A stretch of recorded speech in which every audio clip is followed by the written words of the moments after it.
السلام علیکم ورحمت الله وبرکاتہ. زم تاسو ورور ولی الله یو ځل بیا د پښتو ټک یوټیوب چینل له طرف نه تاسو په خدمت کې حاضر یم.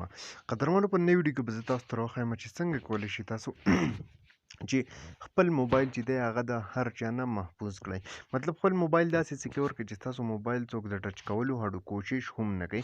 که ستاسو نه موبایل په داسې یو محفل کې پاتې شي یا بل چېرته کې پاتې شي ټیک ده، او څوک هم تاسو د موبایل چې کوم سیکریسي ده د هغې ماتولو کوشش کوي، مطلب تاسو د موبایل چې کوم پاسورډ دی هر څه چې دي هغې نه ستاسو د موبایل نه پاسورډ لرې کول غواړي او ستاسو موبایل کتل غواړي، ستاسو ډیټا وغیره وي. تاسو په موبایل کې خو د سړي سره هر څه وي ټیک ده، خپل پرسنل ورسره ډیټا وي یا بل څه وي نو د هغې حفاظت چې دی هغه ډېر زیات لازمي دی، ځکه د هغې نه ډېرې زیاتې مسلې چې دي هغه موږ ته جوړېدلی شي.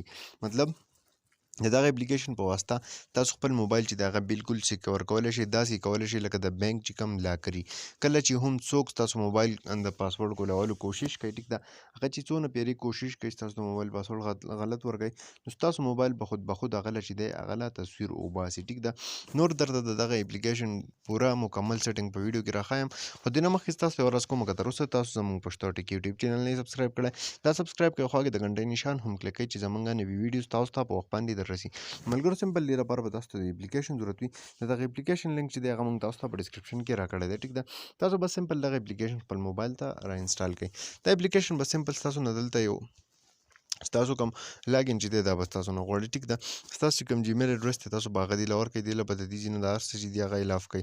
دا وګورئ دلته کې ما دې له ورکړی دی ټیک ده. اوس دلته کې اولنی چې کوم سیټینګ دی هغه دی نمبر اف اټیمپټس ټیک ده، انلاک اټیمپټ. مثال په طور که یوه پیره چا وکړو نو ډایرکټ تصویر والي، دوه پیرې وکړو یا درې پیرې وکړو، نو دا تاسو به یې څه کوئ په اوله پیره کوئ. که اوله پیره هم د چا نه هم کوډ غلط شي ستاسو د موبایل، نو ستاسو موبایل چې دی دا به ستاسو د هغه کس ډایرکټ تاسو له تصویر چې دی هغه کیپچر کوي او تاسو له به ستاسو د موبایل د کولولو غل چې دی هغه رانیسي. د دې نه علاوه په دې کې تاسو دلته کې نور څه کولی شئ. پریمیم کې چې تاسو کله راشئ دلته کې تاسو کولی شئ چې تاسو سیم چارجز کوم دي هغه هم د دې ځای نه ډیټیکټ کولی شئ. دغه شانتې تاسو ملټیپل بوټو کوم آپشن چې دی دا پکې هم لګولی شئ. ان کیس که د څونه پیرې کوشش کوي نو دا چې دی دا به تاسو له د هغې ملټیپل کوم تصویر چې دی هغه وباسي. دغه شانتې کوم ساوند کلپ چې دی هغه درله هم ریکارډ کوي ټیک ده.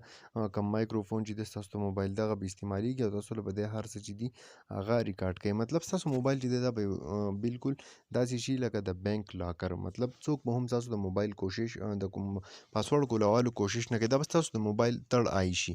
مطلب ستاسو په موبایل کې خو دوه کیمرې الریډي دي، خو تاسو د کیمرې به دا ډېره غټه پیدا شي، ستاسو د موبایل هر څه چې دي هغه به ډېر زیات محفوظ وي د دغه اپلیکیشن په ذریعه. نو سمپل د اپلیکیشن په موبایل ته انسټال کړئ، د دې ډېره زیاته پیدا ده، ځکه د هر چا په موبایل کې پرسنل ډیټا وي، پرسنل انفارمیشن وي، یا خپل پرسنل تصویران وي، پرسنل چیټس وي، هر څه چې وي یا کانټیکټس وي ټیک ده. دغه ټولو محفوظو ساتلو دپاره دا چې دی تاسو لپاره ډېر زیات لازمي دی. دا نوې ویډیو امید لرم چې خوښه شوې به وي. که خوښه شوې وي لایک یې کړئ، چینل سبسکرایبول مه هېروئ، ملګرو سره شیر کړئ. تر بلې ویډیو د خپل ځان ډېر زیات خیال ساتئ. د خدای